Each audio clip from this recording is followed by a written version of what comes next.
Hi ನಮಸ್ಕಾರ, welcome back to my YouTube channel. ತುಂಬ ದಿನದ ನಂತರ ನಾನು ವ್ಲಾಗ್ನ ಸ್ಟಾರ್ಟ್ ಮಾಡ್ತಾ ಇದ್ದೀನಿ. ತುಂಬ ದಿನ ಅಂತ ಹೇಳೋಕ್ಕಾಗಲ್ಲ, ತಿಂಗಳುಗಳೇ ಆಗಿದೆ, 3-4 ತಿಂಗಳಾಗಿದೆ ನಾನು ವ್ಲಾಗ್ಗೆ ಬ್ರೇಕ್ ಹಾಕಿ. ಸೊ ಇವಾಗ ಮತ್ತೆ ವ್ಲಾಗ್ನ ಸ್ಟಾರ್ಟ್ ಮಾಡ್ತಾ ಇದ್ದೀನಿ. ಸೊ ಏನಕ್ಕೆ ವ್ಲಾಗ್ನ ಎಲ್ಲ ನಿಲ್ಲಿಸಿದ್ದೆ ಅಂತ ನಾನು ಮುಂದೆ ಹೋಗ್ತಾ ಹೇಳ್ತೀನಿ. ಹಾಗೆ ಇಷ್ಟು ದಿನ ಗ್ಯಾಪಲ್ಲಿ ನಾನು ಏನೇನು ಮಾಡಿದ್ದೀನಿ, ನಾವೆಲ್ಲೆಲ್ಲಿ ಟ್ರಾವೆಲ್ ಮಾಡಿದ್ವಿ, ಮತ್ತು ಸ್ವಲ್ಪ ಫಂಕ್ಷನ್ಸ್ ಎಲ್ಲ ಅಟೆಂಡ್ ಮಾಡಿರೋದೆಲ್ಲ ವೀಡಿಯೋಸ್ ಎಲ್ಲ ಹಾಗೆ ಕ್ಲಿಕ್ ಮಾಡ್ಕೊಂಡಿರೋದಿದೆ, ಅದನ್ನೆಲ್ಲ ನಾನು ನಿಮ್ಮ ಹತ್ರ ಶೇರ್ ಮಾಡ್ಕೊಳ್ತೀನಿ. ಬಟ್ ಈ ಥರ ವ್ಲಾಗ್ ಯಾರು ಮಾಡಿದಾರೋ ಇಲ್ವೋ ಗೊತ್ತಿಲ್ಲ, ಒಂದೇ ವಿಡಿಯೋದಲ್ಲಿ 3-4 ತಿಂಗಳದ ಅಪ್ಡೇಟ್ಸ್ ಎಲ್ಲನೂ ಹಾಕ್ತಾಯಿದ್ದೀನಿ. ಈ ಕಣ್ಣಲ್ಲಿ ಇನ್ನೀ ಏನೇನು ನೋಡಬೇಕೋ ಕಾಣ. ಸೊ ಈ ವ್ಲಾಗ್ನ ಫುಲ್ ನೋಡಿ ಪ್ಲೀಸ್. ಇಷ್ಟ ಆದರೆ ಲೈಕ್ ಮಾಡಿ, ಮತ್ತು ಯಾರ್ಯಾರು ಸಬ್ಸ್ಕ್ರೈಬ್ ಮಾಡ್ಕೊಂಡಿಲ್ಲ ನನ್ನ ಚಾನಲ್ನ ಪ್ಲೀಸ್ ಸಬ್ಸ್ಕ್ರೈಬ್ ಮಾಡ್ಕೊಳ್ಳಿ. ಆ್ಯಂಡ್ ಈ ವಿಡಿಯೋ ಬಂದು ನಾನು ಮತ್ತು ಪವಿತ್ರ ಇದ್ದಾರಲ್ಲ, ನಮ್ಮಿಬ್ಬರು ಫ್ಯಾಮಿಲಿನೂ ಮಂತ್ರಾಲಯಕ್ಕೆ ಹೋಗೋಣ ಅಂತ ಅಂದ್ಬಿಟ್ಟು ಪ್ಲ್ಯಾನ್ ಮಾಡ್ಕೊಂಡಿದ್ವಿ. ಸೊ ಆನ್ ದ ವೇ ಹೋಗ್ತಾ ಊಟಕ್ಕೆ ಅಂತ ಅಂದ್ಬಿಟ್ಟು ಹೋಟೆಲಲ್ಲಿ ನಿಂತಿದ್ದಾಗ ಹಾಗೆ ಇರಲಿ ಅಂತ ಅಂದ್ಬಿಟ್ಟು ವೀಡಿಯೋಸ್ನ ಮಾಡ್ಕೊಂಡಿದ್ದೆ. ಅದನ್ನು ನಾನಿವಾಗ ನಿಮ್ಮ ಹತ್ರ ಶೇರ್ ಮಾಡ್ಕೊಳ್ತಾ ಇದ್ದೀನಿ. ನಾವು ಎಲ್ಲ ಮುಗಿಸಿ ಮಂತ್ರಾಲಯಕ್ಕೆ ಹೋಗೋಷ್ಟರಲ್ಲಿ ಬೆಳಗಿನ ಜಾವ 2 ಗಂಟೆ ಆಗಿತ್ತು. ಸ್ವಲ್ಪ ರೆಸ್ಟ್ ಮಾಡಿ ಮತ್ತೆ ಫ್ರೆಶ್ ಅಪ್ ಆಗಿ ದೇವಸ್ಥಾನಕ್ಕೆ ಹೋದ್ವಿ.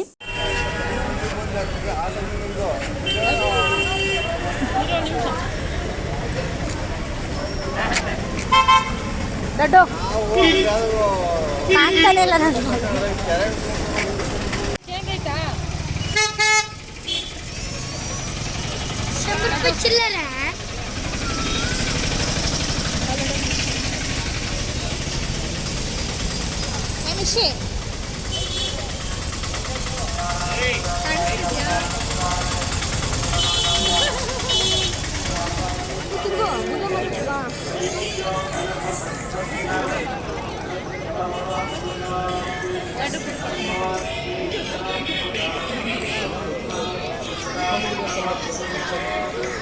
ನಾವು ಹೋಗಿದ್ದ ದಿನವೇ ಮಂತ್ರಾಲಯದಲ್ಲಿ 100 ಜನ್ಮಕ್ಕೂ ಸೀರಿಯಲ್ ಅವರು ಶೂಟಿಂಗ್ ಮಾಡ್ತಾಯಿದ್ರು. ಸೊ ಅದನ್ನು ನೋಡಿಕೊಂಡು ಹಾಗೆ ದೇವಸ್ಥಾನದೊಳಗಡೆ ಹೋಗಿ ದರ್ಶನ ಮಾಡಿ ಬಂದ್ವಿ.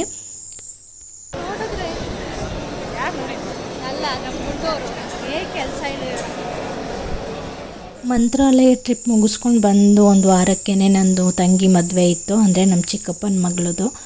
ಸೊ ಆ ಮದುವೆದನ್ನು ಸ್ವಲ್ಪ ವೀಡಿಯೋಸ್ ಮಾಡ್ಕೊಂಡೆ, ಅದನ್ನು ಕೂಡ ಇಲ್ಲಿ ಶೇರ್ ಮಾಡ್ಕೊಳ್ತಾ ಇದ್ದೀನಿ.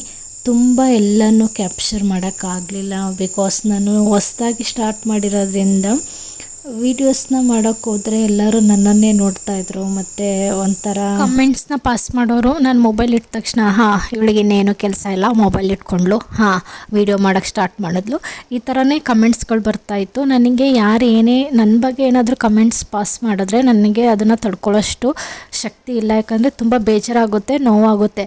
ಇದನ್ನೆಲ್ಲ ಬಿಟ್ಟು ನಿಂತ್ರೆ ನನ್ನ ಪ್ರಕಾರ ಒಳ್ಳೆ ವ್ಲಾಗರ್ ಆಗೋಕ್ಕೆ ಸಾಧ್ಯ. ಎಲ್ಲೇ ಹೋದ್ರೂ, ಯಾವುದೇ ಜಾಗಕ್ಕೆ ಹೋದ್ರೂ, ಯಾವುದೇ ಸಂದರ್ಭದಲ್ಲೂ ಕೂಡ ಯಾರ ಬಗ್ಗೆನೂ ಯೋಚನೆ ಮಾಡದೆ ನಾವು ಮಾಡೋ ಕೆಲಸದ ಮೇಲೆ ಇಂಟ್ರೆಸ್ಟ್ ಇದ್ದರೆ ಎಲ್ಲ ಚೆನ್ನಾಗೇ ನಡ್ಕೊಂಡು ಹೋಗುತ್ತೆ. ಬಟ್ ನಾವು ಬೇರೆಯವ್ರು ಹೇಳೋ ಮಾತಿಗೆ ತುಂಬ ತಲೆ ಕೆಡಿಸ್ಕೊಂಡ್ರೆ ನಾವು ಯಾವುದೇ ಕಾರಣಕ್ಕೂ ಯಾವುದೇ ರೀತಿಲೂ ಯಾವಾಗಲೂ ಮುಂದೆ ಬರೋಕ್ಕೆ ಸಾಧ್ಯ ಇಲ್ಲ. ಸೊ ಇಂಥ ಕಾರಣಗಳಿಂದ ನಾನು ಅಯ್ಯೋ ಬೇಡ ಬಿಡು ಅಂತ ಅಂದ್ಬಿಟ್ಟು ನಿಲ್ಲಿಸಿರೋದಿದೆ. ಆದ್ದರಿಂದ ನಾನು ಇದನ್ನೆಲ್ಲ ಸ್ಟಾಪ್ ಮಾಡಿದ್ದೆ. ನನ್ನ ಫ್ಯಾಮಿಲಿ ಮೆಂಬರ್ಸು ಬೇಡ, ಏನಕ್ಕೆ ಸ್ಟಾಪ್ ಮಾಡಿದ್ಯಾ, ಸ್ಟಾರ್ಟ್ ಮಾಡು, ಏನಾಗಲ್ಲ, ಸ್ಟಾರ್ಟಿಂಗಲ್ಲೆಲ್ಲ ಇದೆಲ್ಲ ಇದ್ದಿದ್ದೆ, ಮುಂದೆ ಹೋಗ್ತಾ ಅದೇ ರೂಢಿ ಆಗುತ್ತೆ ಅಂತ ತುಂಬ ಜನ ಹೇಳಿದ್ದಾರೆ. ನನ್ನ ಹಸ್ಬೆಂಡ್ ಫ್ಯಾಮಿಲಿಲಿ ಎಲ್ಲರೂ ಹೇಳಿದ್ದಾರೆ. ಬಟ್ ಆದ್ರೂ ನನಗೆ ಧೈರ್ಯ ಬರ್ತಾ ಇರಲಿಲ್ಲ. ಕೊನೆಗೆ ನನ್ನ ಗುಂಡುನೇ ನಾನು ಇರ್ತೀನಿ, ಏನಾಗಲ್ಲ, ಮಾಡು, ತಪ್ಪು ಸರಿ, ಜೀವನದಲ್ಲಿ ತಪ್ಪು ಮಾಡೋದು ಇರುತ್ತೆ, ಅದು ಸರಿ ಹೋಗೋದು ಇರುತ್ತೆ. ಮುಂದೆ ನೀನು ಸ್ಟಾರ್ಟಿಂಗ್ ಹೆಂಗೆ ಮಾಡ್ಕೊಂಬರ್ತೀಯ ಅದ್ರ ಮೇಲೆ ಎಲ್ಲ ಡಿಪೆಂಡ್ ಆಗಿರುತ್ತೆ. ನೀನು ನಿನಗೇನು ಅನಿಸುತ್ತೆ ಅದನ್ನು ಮಾಡು, ಯಾರ ಬಗ್ಗೆನೂ ತಲೆ ಕೆಡಿಸ್ಕೊಂಬೇಡ, ನಿನ್ನ ಜೀವನನ ನೀನೇ ಮಾಡಬೇಕಷ್ಟೆ. ಕಷ್ಟ ಬಂದ್ರೂ ಸುಖ ಬಂದ್ರೂ ನಿನ್ನ ಜೀವನ ನೀನೇ ಅನುಭವಿಸ್ಬೇಕು. ಬಿಟ್ಟರೆ ನಿನ್ನ ಮುಂದೆ ಯಾರು ಮಾತಾಡಿರ್ತಾರೆ ಅವರು ನಿನ್ನ ಪ್ರಾಬ್ಲಮ್ಗೆ ಸೊಲ್ಯೂಷನ್ ಕೊಡಲ್ಲ. ಸೊ ನಿನಗೇನು ಅನಿಸುತ್ತೆ, ಮಾಡಬೇಕು ಅನಿಸುತ್ತೆ ಮಾಡು, ಅದು ಹೆಂಗಾದರೂ ಮಾಡು, ಬಟ್ ಚೆನ್ನಾಗಿರೋ ಥರ ಮಾಡು ಅಂತ ಹೇಳಿದ್ರು. ಆದ್ದರಿಂದ ನಾನು ಈ ವ್ಲಾಗ್ನ, ಅಂದರೆ ನಂದು ಓಲ್ಡ್ ವೀಡಿಯೋಸ್ನೆಲ್ಲನೂ ತೊಗೊಂಡು ಸ್ಟಾರ್ಟ್ ಮಾಡೋಣ ಅಂತ ಸ್ಟಾರ್ಟ್ ಮಾಡಿದ್ದೀನಿ. ಸೊ ಇದೆಲ್ಲ ನನ್ನ ತಂಗಿದ್ದು ಧಾರೆ ಮುಹೂರ್ತದ ವೀಡಿಯೋಸ್ಗಳು. ಇಲ್ಲಿ ನಾವು ಕಸಿನ್ಸ್ ಮತ್ತು ಫ್ರೆಂಡ್ಸ್ ಎಲ್ಲ ಸೇರಿಕೊಂಡು ಕೊನೆ ಮೂಮೆಂಟ್ಸಲ್ಲಿ ಅವಳಿಗೆ 7 ಹೆಜ್ಜೆ ಇಡ್ಸೋಣ ಅಂತ ಅಂದ್ಬಿಟ್ಟು ಪ್ಲ್ಯಾನ್ ಮಾಡಿದ್ವಿ. ಅದಕ್ಕೆ ಅಂತ ಅಂದ್ಬಿಟ್ಟು ಸ್ವಲ್ಪ ನಾವೇ ಡೆಕೋರೇಷನ್ ಮಾಡೋಣ ಅಂತ ಅಂದ್ಬಿಟ್ಟು ಪ್ಲ್ಯಾನ್ ಮಾಡಿಕೊಂಡು ಮಂಟಪದಲ್ಲಿರೋ ಹೂವೆಲ್ಲ ಕಿತ್ಕೊಂಡ್ಬಂದು ನಾವೇ ಡೆಕೋರೇಷನ್ ಮಾಡೋಕ್ಕೆ ಹೂವೆಲ್ಲ ಬಿಡಿಸ್ತಾಯಿದ್ವಿ. ಸಡನ್ನಾಗಿ ಆ ಡೆಕೋರೇಷನ್ಗೂ ಹೇಳೋಕ್ಕಾಗಲ್ಲ, ಆದ್ದರಿಂದ ನಾವೇ ಮಾಡೋಣ ಅಂತ ಅಂದ್ಬಿಟ್ಟು ಟ್ರೈ ಮಾಡಿದ್ವಿ. ಆದ್ರೂ ಸ್ವಲ್ಪ ಅಲ್ಲಿ ಇಬ್ಬರು ಬಾಯ್ಸ್ ಇದ್ದರು, ಅಂದರೆ ಡೆಕೋರೇಷನ್ ಅವರು ನಾವು ಹೆಲ್ಪ್ ಮಾಡ್ತೀವಿ ಅಂತ ಅಂದ್ಬಿಟ್ಟು ಬಂದು ಅವರು ನಮಗೆ ಸ್ವಲ್ಪ ಹೆಲ್ಪ್ ಮಾಡಿದ್ರು. ಯಾಕಂದರೆ ಅವ್ರಿಗೆ ಗೊತ್ತಿರುತ್ತೆ ಅಲ್ವ ಯಾವ ಥರ ಮಾಡಬೇಕು ಅಂತ ಅಂದ್ಬಿಟ್ಟು ಅವ್ರು ಸ್ವಲ್ಪ ಹೆಲ್ಪ್ ತೊಗೊಂಡ್ವಿ. ಈ ಥರ ಪ್ಲ್ಯಾನ್ ಮಾಡಿದ್ದು ನನ್ನ ತಂಗಿಗೂ ಕೂಡ ತುಂಬ ಇಷ್ಟ ಆಯಿತು. ಯಾಕಂದರೆ ಅವಳಿಗೆ ಗೊತ್ತಿರಲಿಲ್ಲ ಅಲ್ವಾ, ಆದ್ದರಿಂದ ಸಡನ್ನಾಗಿ ಪ್ಲ್ಯಾನ್ ಮಾಡಿರೋದ್ರಿಂದ ಅವಳಿಗೂ ತುಂಬ ಖುಷಿ ಆಯಿತು. ಅಲ್ಲದೆ ಈ ಥರ ಶಾಸ್ತ್ರ ನಮ್ಮ ಕಡೆ ಯಾರೂ ಮಾಡಿಸಲ್ಲ. ನಾವು ಕೂಡ ನಮ್ಮ ಮದುವೆಲೆಲ್ಲ ಈ ಥರ ಏನೂ ಇರಲಿಲ್ಲ. ಇದೇ ಫಸ್ಟ್ ಟೈಮ್ ನಮ್ಮ ಫ್ಯಾಮಿಲಿಲಿ 7 ಹೆಜ್ಜೆ ಸಪ್ತಪದಿದ್ದು ಶಾಸ್ತ್ರ ಮಾಡಿಸಿರೋದು. ಬಟ್ ಎಲ್ಲ ಖುಷಿಯಾದರು, ಅವಳು ಖುಷಿ ಆದಳು. ಚೆನ್ನಾಗಿತ್ತು, ಎಲ್ಲ ಚೆನ್ನಾಗಾಯಿತು.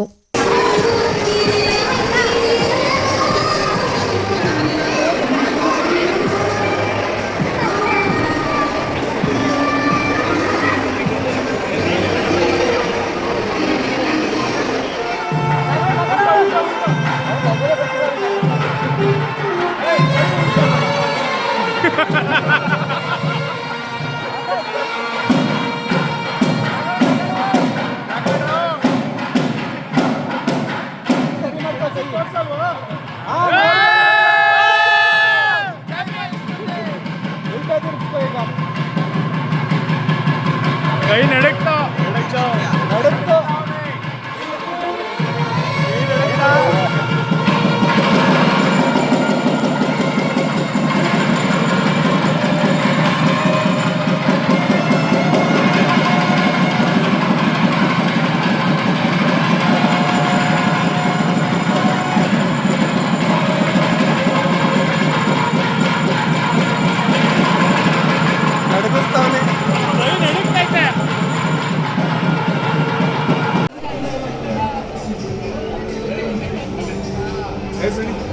ಹಿಂಗೆ ಬೆಂಡಾಗು ಸ್ವಲ್ಪ. ಆಕಾಶ್ ನೀವಿಬ್ರು ಫೇಸ್ ಟು ಫೇಸ್ ಇರಬೇಕು. Ready? Okay, ready ready sir, ಸ್ವಲ್ಪ ಆ ಕಡೆಗೆ ಹೋಗಿ. ಅವರು ನೋಡಿ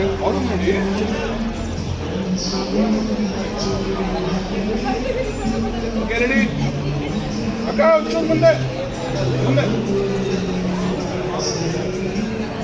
ರೆಡಿ. 3, 2, 1 ಫುಲ್.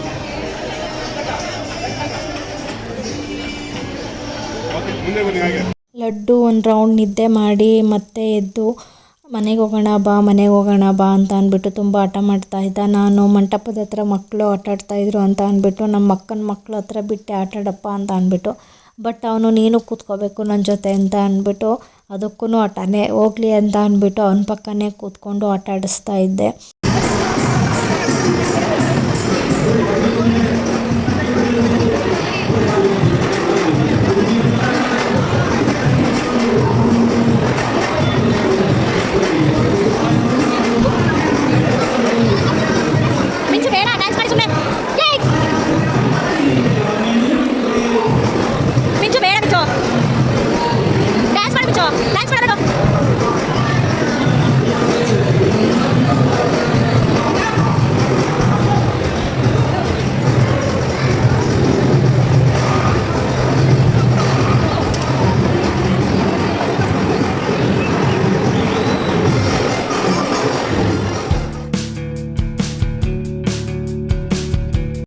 ನೆಕ್ಸ್ಟು ಒಂದು ಬರ್ಡೇ ಪಾರ್ಟಿ ಇತ್ತು ಅಂತ ಅಂದ್ಬಿಟ್ಟು ಬ್ಯಾಂಗ್ಳೂರ್ಗೆ ಹೋಗಿದ್ವಿ.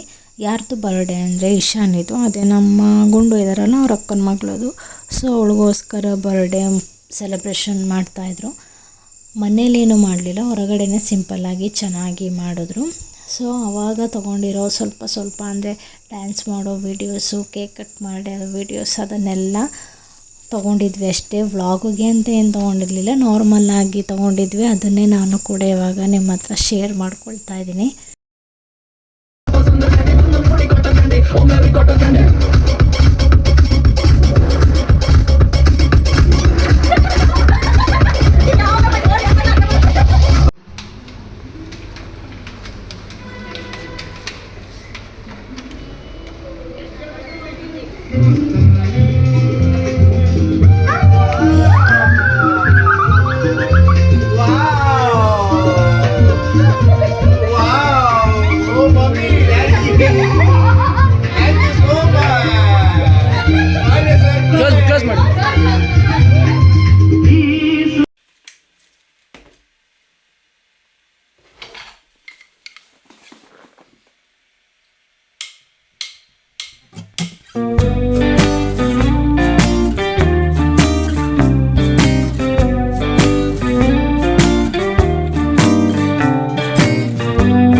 ಬಂದು ನಾವು ಕೇರಳ ಟ್ರಿಪ್ ಹೋಗಿದ್ವಿ. ಅಂದರೆ ಸಮ್ಮರ್ ಟೈಮಲ್ಲಿ ಮಕ್ಕಳಿಗೆ ರಜಾ ಇತ್ತು, ಆದ್ದರಿಂದ ಮಕ್ಕಳೆಲ್ಲ ಎಲ್ಲೂ ಹೋಗಿಲ್ಲ. ಈ ಸಲ ಸಮ್ಮರ್ಗೆ ಹೋಗೋಣ ಅಂತ ಅಂದ್ಬಿಟ್ಟು ತುಂಬ ಹಿಂಸೆ ಮಾಡ್ತಾಯಿದ್ರು. ಆದ್ದರಿಂದ ಕೇರಳ ಕಣ್ಣೂರಿಗೆ ಪ್ಲ್ಯಾನ್ ಮಾಡಿದ್ವಿ.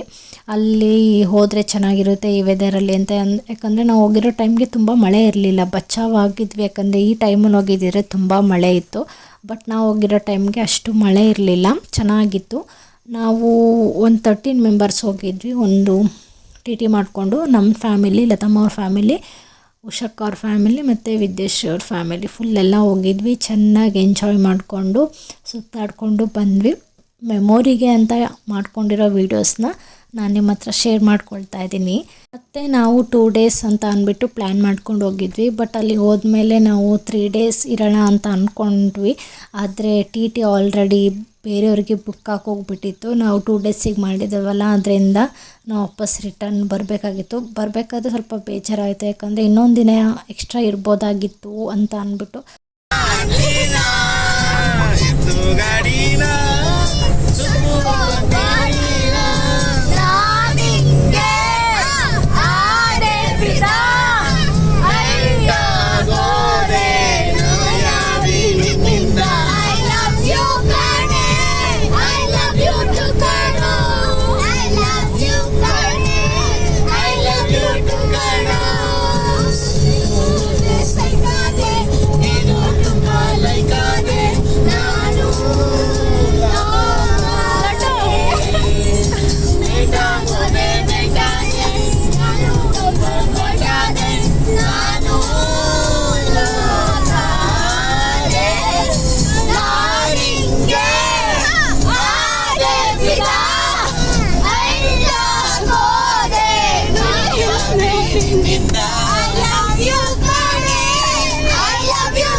ನಾವು ಕಣ್ಣೂರಿಗೆ 6-6:30 ಅಷ್ಟರಲ್ಲಿ ರೀಚ್ ಆಗಿದ್ವಿ. ಸೊ ಈ ಟೈಮಲ್ಲಿ ಸನ್ರೈಸ್ ನೋಡಿದ್ರೆ ಚೆನ್ನಾಗಿರುತ್ತೆ ಅಂತ ಅಂದ್ಬಿಟ್ಟು ಬೀಚ್ ಹತ್ರ ಹೋದ್ವಿ. ಬಟ್ ಮೋಡ ಇರೋದ್ರಿಂದ ಯಾವ ಸನ್ರೈಸು ಕಾಣಿಸ್ಲಿಲ್ಲ. ಹಾಗೇ ವಾಕ್ ಮಾಡಿಕೊಂಡು ಅಲ್ಲೇ ಸ್ವಲ್ಪ ಎಲ್ಲ ಆಟ ಆಡಿಕೊಂಡು ನೆಕ್ಸ್ಟು ನಾವು ಒಂದು ಹೋಮ್ ಸ್ಟೇ ಮಾಡಿದ್ವಿ, ಅಲ್ಲಿಗೆ ಹೋದ್ವಿ.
ಎಲ್ಲರೂ ಫ್ರೆಶ್ ಅಪ್ ಆಗಿ ಮತ್ತು ರೆಸ್ಟ್ ಮಾಡಿ ನಮ್ಮ ಹೋಮ್ ಸ್ಟೇ ಪಕ್ಕನೇ ಒಂದು ಬೋಟ್ ಹೌಸ್ ಇತ್ತು, ಅದನ್ನು ನೋಡೋಣ ಅಂತ ಅಂದ್ಬಿಟ್ಟು ಹೋದ್ವಿ. ಈವ್ನಿಂಗ್ ಅಲ್ವ ಚೆನ್ನಾಗಿರುತ್ತೆ ಅಂತ ಅಂದ್ಬಿಟ್ಟು.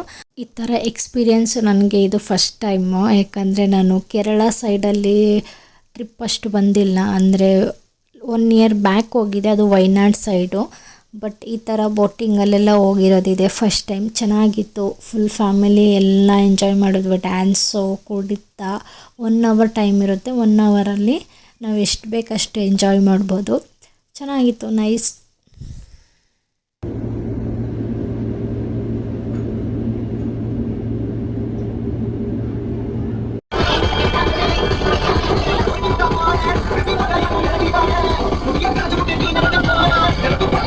ಹೋಗಮ್ಮ ನೀನು.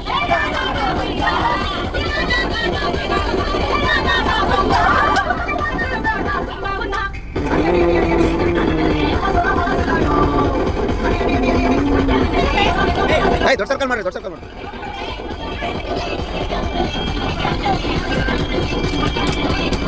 ದೊಡ್ಡ ಸರ್ಕಲ್ ಮಾಡ್ರಿ, make bigger circle.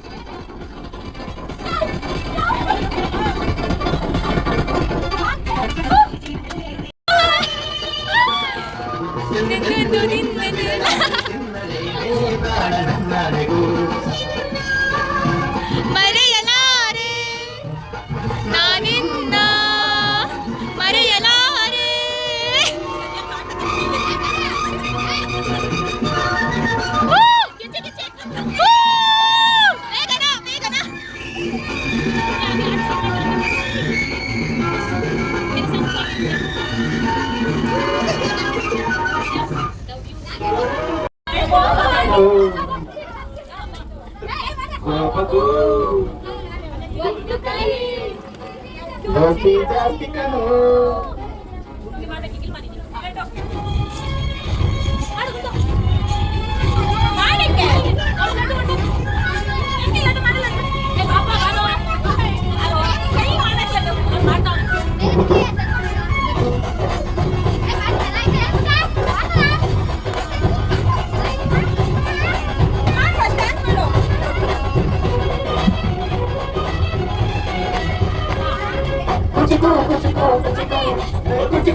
ಚಾಮ side ಬರಪ್ಪ. ಬರಿಲ್ವಾ?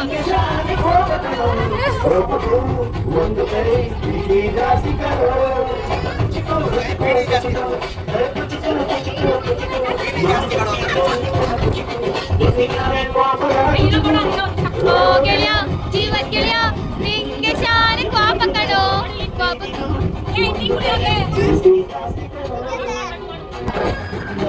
Laddu.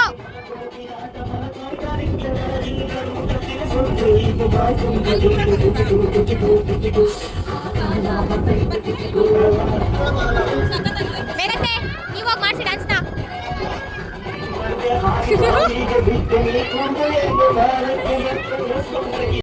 ಟೆಂಗ್ ಮುಂಡೆ ಮಾಡ್ದಂಗೆ ಆಡೋದನ್ನ ಬಿಡಿ. ದೇವ್ರಾಣೆ ಹೇಳ್ತಾ ಇದ್ದೀನಿ, ನೀವು ಯಾರು ಉದ್ಧಾರ ಆಗಲ್ಲ. ಕನ್ಫರ್ಮ್ ಬರ್ದಿಟ್ಕೊಳ್ಳಿ, ಉದ್ಧಾರ ಆಗಲ್ಲ.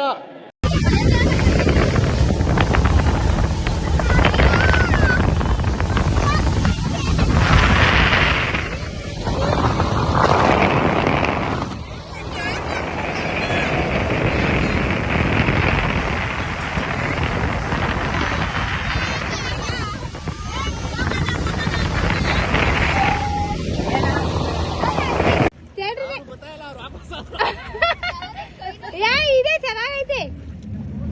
ಅದಕ್ಕೆ ಹೋಗಿದ್ದೀರಾ? ಇನ್ನೊಂದು ಹೋಗ್ತಾರೆ.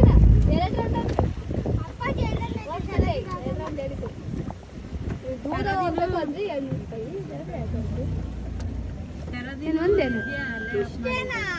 ಒಂದೇ ರೌಂಡ ಹೇಳಿ. ಒಂದೇ ರೌಂಡ್ 500 ಚೆನ್ನಾಗಿತ್ತು. ನಾನು ಹೋಗ್ತೀನಿ ಗಾಡಿಗೆ ಸರಿ ಹೋಗ್ತೀನಿ ಅಂತ.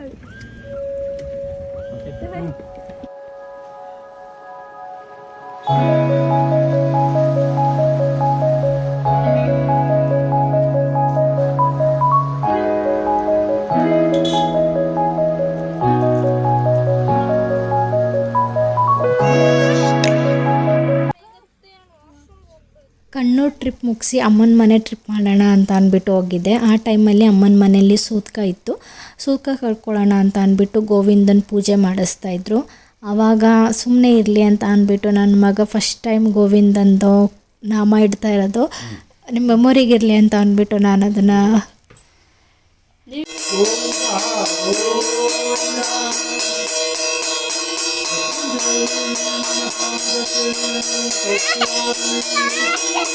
ನಾವು ದುಬಾರೆ ಫಾರೆಸ್ಟ್ಗೆ ಹೋಗೋಣ ಅಂತ ಅಂದ್ಬಿಟ್ಟು ಪ್ಲ್ಯಾನ್ ಮಾಡ್ಕೊಂಡಿದ್ವಿ.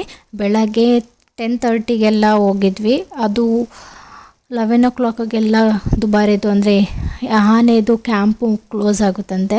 ಆದ್ದರಿಂದ ನಾವು ಆನೆನ ಈ ಸಲನೂ ನೋಡೋಕ್ಕಾಗಲಿಲ್ಲ. ನೀವು ನಂಬ್ತೀರಾ ಬಿಡ್ತೀರಾ, ನಾನು ಇಲ್ಲಿ ತನಕ ಪಕ್ಕದಲ್ಲೇ ಹತ್ತಿರದಲ್ಲಿದ್ರೂ ದುಬಾರೆಯಲ್ಲಿ ಆನೆನ ನೋಡೋಕ್ಕೆ ಯಾವತ್ತೂ ಆಗಲಿಲ್ಲ. ಮದುವೆ ಆದಮೇಲೆ 3-4 ಸಲ ಹೋಗಿದ್ದೀನಿ ನಾನು ದುಬಾರೆಯಲ್ಲಿ ಆನೆಗಳನ್ನ ನೋಡೋಣ ಅಂತ ಅಂದ್ಬಿಟ್ಟು ಕ್ಯಾಂಪ್ ನೋಡೋದಕ್ಕೆ. ಇಲ್ಲಿ ತನಕನೂ ನನಗದು ಕೂಡು ಬಂದಿಲ್ಲ, ನಾನು ನೋಡೋದಕ್ಕೂ ಆಗಿಲ್ಲ. ನನ್ನ ಮಗಂಗೆ ತೋರಿಸೋಣ ಅಂತ ಅಂದ್ಬಿಟ್ಟು ಕರ್ಕೊಂಡೋಗಿದ್ವಿ, ಬಟ್ ಅದೂ ಆಗಲಿಲ್ಲ. ಅದಕ್ಕೆ ಆ ಕಡೆಯಿಂದ ರಿಟರ್ನ್ ಬರ್ತಾ ಯಾವುದೋ ಮ್ಯೂಸಿಯಂ ಥರ ಏನೋ ಓಪನ್ ಮಾಡಿದ್ರು, ಅಲ್ಲಿಗೆ ಹೋದ್ವಿ. ಅಲ್ಲಿ ಹೋಗಿ ನನ್ನ ಮಗಂಗೆ ಸ್ವಲ್ಪ ಆಟ ಆಡಿಸ್ಕೊಂಡು ಬಂದ್ವಿ.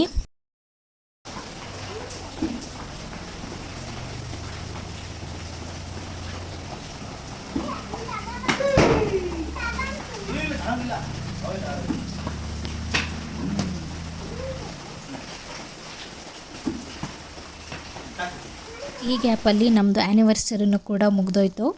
ಹಾಗೆ ನಮ್ಮ ಲತಮ್ಮ ಇದ್ದಾರಲ್ಲ, ಅವ್ರ ತಮ್ಮಂದು ಮದುವೆನೂ ಕೂಡ ನಾವು ಈ ಗ್ಯಾಪಲ್ಲೇ ಮುಗಿಸ್ಬಿಟ್ವಿ. ಸೊ ನಮ್ಮ ಗರ್ಲ್ಸ್ ರಿಸೆಪ್ಷನ್ ಟೈಮಲ್ಲಿ ಡ್ಯಾನ್ಸ್ ಮಾಡಿದರು, ನಾನು ಅದನ್ನು ನಿಮ್ಮ ಹತ್ರ ಶೇರ್ ಮಾಡ್ಕೊಳ್ತಾ ಇದ್ದೀನಿ. ಫುಲ್ ಸಾಂಗು ಮತ್ತು ವೀಡಿಯೋಸ್ನ ಹಾಕೋಕ್ಕಾಗಲ್ಲ, ಯಾಕಂದರೆ ಕಾಪಿ ರೈಟ್ಸ್ ಆಗಿಬಿಡುತ್ತೆ. ಆದ್ದರಿಂದ ನಾನು ಸಾಂಗ್ನ ಫಾರ್ವರ್ಡ್ ಮಾಡ್ತಾಯಿದ್ದೀನಿ ಮತ್ತು ವೀಡಿಯೋನೂ ಕೂಡ ಫಾರ್ವರ್ಡ್ ಮಾಡ್ತಾಯಿದ್ದೀನಿ. ನಾವು ಸಾಂಗ್ಸ್ನ ಮತ್ತು ವೀಡಿಯೋಸ್ನ ಹಾಗೇ ಇದ್ದಾಗೆ ಹಾಕಿದ್ರೆ ಅದು ಕಾಪಿ ರೈಟ್ಸ್ ಅಂತ ಬಂದ್ಬಿಡುತ್ತೆ. ಆದ್ದರಿಂದ ನಾನು ಆ ಥರ ಹಾಕ್ತಾಯಿಲ್ಲ, ಫುಲ್ ಎಲ್ಲ ಫಾರ್ವರ್ಡ್ ಮಾಡಿ ಹಾಕ್ತಾಯಿದ್ದೀನಿ.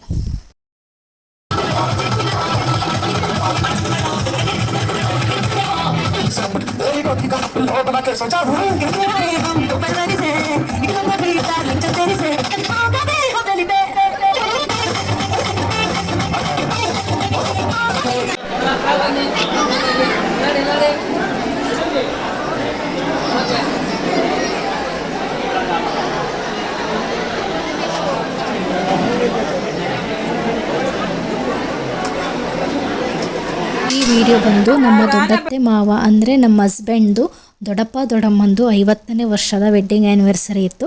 ಅದನ್ನು ನಾವು ಮನೆಯಲ್ಲೇ ಸಿಂಪಲ್ಲಾಗಿ ಸೆಲೆಬ್ರೇಷನ್ ಮಾಡಿದ್ವಿ. ಹಾಗೆ ನಮ್ಮ ಲತಮ್ಮ ಅವ್ರದ್ದು ನೆಕ್ಸ್ಟ್ ಡೇ ವೆಡ್ಡಿಂಗ್ ಆ್ಯನಿವರ್ಸರಿ ಇತ್ತು, ಲತಮ್ಮ ಮತ್ತು ವಸಂತಣ್ಣಂದು. ಈ ಗ್ಯಾಪಲ್ಲಿ ಅವ್ರದ್ದು ಕೂಡ ವೆಡ್ಡಿಂಗ್ ಆ್ಯನಿವರ್ಸರಿ ಮಾಡಿ ಮುಗಿಸಿದ್ವಿ. ಅವ್ರ ಅತ್ತೆ ಮಾವೊಂದು 50 ವರ್ಷ ಆಗಿತ್ತು, ಮಗ ಮತ್ತು ಸೊಸೆಯಿಂದ 15 ವರ್ಷ ಆಗಿತ್ತು.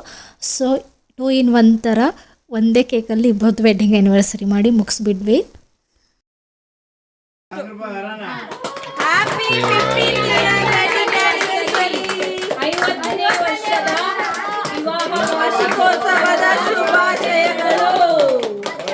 ಸುಖವಾಗಿ ಬಾಳಿ, ಇನ್ನ 100 ವರ್ಷ ಬಾಳಿ.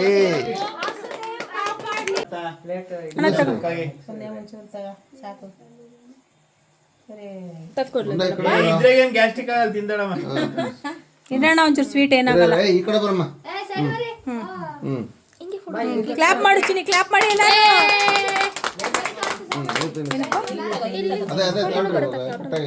ಹೌದಾ? ಅಲ್ಲಿ ಕ್ಲಾಪ್ ಮಾಡಿ ಎಲ್ಲರೂ.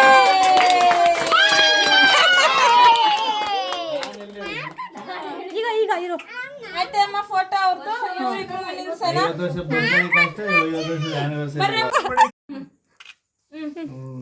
ಐ ಲವ್ ಯು ಅಂದ್ರಪ್ಪ. I love you. ಈ ಕಿವಿಲಿ ಗುಗ್ಗೆ ಪಗ್ಗೆ ಇದ್ರೆ ನೀಟಾಗಿ ಕೇಳೋದೇ ಇಲ್ಲ. ಏನಂದೆ, ಇನ್ನೊಂದ್ಸಲ ಹೇಳು. I love you.